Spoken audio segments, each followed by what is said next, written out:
दोस्तों, हमने अक्सर बॉलीवुड की फिल्मों में एक कहानी देखी है। एक छोटे बच्चे को उसके माता पिता अगर डांट देते हैं तो वह घर छोड़कर चला जाता है।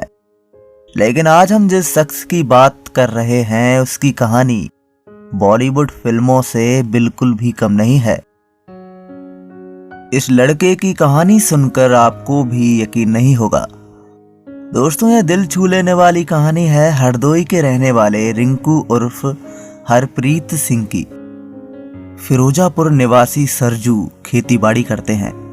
14 साल पहले यानी 2007 में पिता सरजू ने अपने बेटे रिंकू को किसी बात को लेकर डांट दिया, जिससे नाराज होकर रिंकू चुपचाप घर से निकल गया था और फिर वापस लौटकर नहीं आया।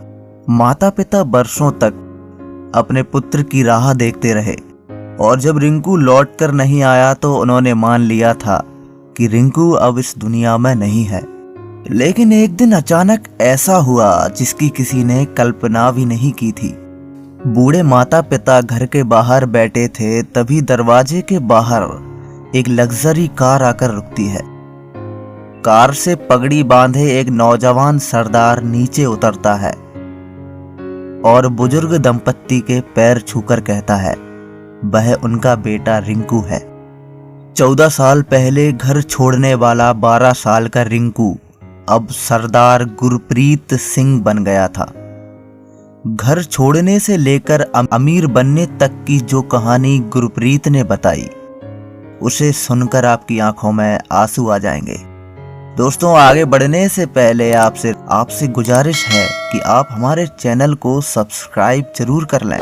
जैसा कि रिंकू ने बताया, 14 साल पहले पिता की डांट से नाराज होकर वह किसी ट्रेन में बैठकर लुधियाना की तरफ निकल गया, जहां उसे एक सरदार ने शरण दी और अपने ट्रांसपोर्ट कंपनी में भी काम दिया। वहीं रिंकू ने ट्रक चलाना सीखा और ट्रक चलाते चलाते खुद ट्रक का मालिक बन गया। रिंकू ने खुद अपना ट्रांसपोर्ट बिजनेस शुरू किया और लग्जरी कार भी खरीद ली। बेहद गरीब परिवार में जन्मा रिंकू अब करोड़पति बिजनेसमैन बन चुका था।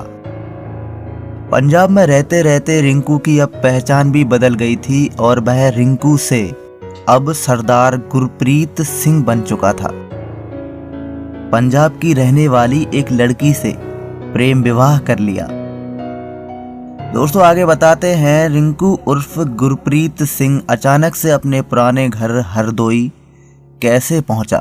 रिंकू उर्फ गुरप्रीत सिंह को खबर मिलती है उसके एक ट्रक का एक्सीडेंट धनबाद में हो गया है। अपनी कार लेकर धनबाद की ओर निकलता है। बीच में हरदोई से निकलते हुए उसे अपने गांव की याद आती है और वह धनबाद ना जाकर सीधे अपने गांव हरदोई पहुंच जाता है। रिंकू को अपने माता पिता का नाम याद नहीं था, लेकिन गांव के एक व्यक्ति सूरत यादव का नाम उसे ध्यान था। सूरत यादव से मिलने के बाद वह अपने माता पिता से मिलता है, जिस बेटे के आने की आस बरसों पहले बूढ़े माता पिता ने छोड़ दी थी। उसे देखकर अब बूढ़े माता पिता की आंखों से आंसू रुकने का नाम नहीं ले रहे हैं। हमारा 12 साल का ये बेटा था। 12 साल में हमारा ये नल लग रहा था, नल पर काम हो रहा था। हमने कहा बेटा ऐसा है, तुम चले जाओ, बेड लगाओ, हम लोग यहाँ काम करेंगे। लेकिन इन्होंने बेड कुछ नहीं लगाई, कपड़ा खींचे। तो हमने फिर शाम कही, हमने कहा बेटा ऐसो है, तुम पढ़न नहीं गए, अब तुम्हें हम मरीबो हो, नहीं तो पढ़न जाओ। लेकिन जे पढ़न गए नहीं, कपड़ा नीचे नए पहने, ऊपर से पुराने पहन ले। हम लोगों को डाउट नहीं हो, नया जन्म इनको मिलो, हम दोबारा इन्हें को जन्म पाओ है, बाकी जो है अपनों करें और खाएं, जीवन अपनों बढ़िया बिता। 14 साल बाद अपने परिवार से मिलने के बाद रिंकू बेहद खुश है और अपने परिवार के साथ ही रहना चाहता है। हमारा नाम वैसे रिंकू है। यहाँ 13 साल की एज से मैं बाहर चला गया था। यहाँ से वैसे लड़ाई झगड़ा करके चला गया था पढ़ाई करने, वहाँ पे काम कुम करता रहा जाके, ठीक है। बाकी सब सही हो गया, अब गाड़ी गुड़ी होगी, सब कुछ हो गया। यहाँ आया तो बहुत अच्छा लगा फैमिली से मिलके।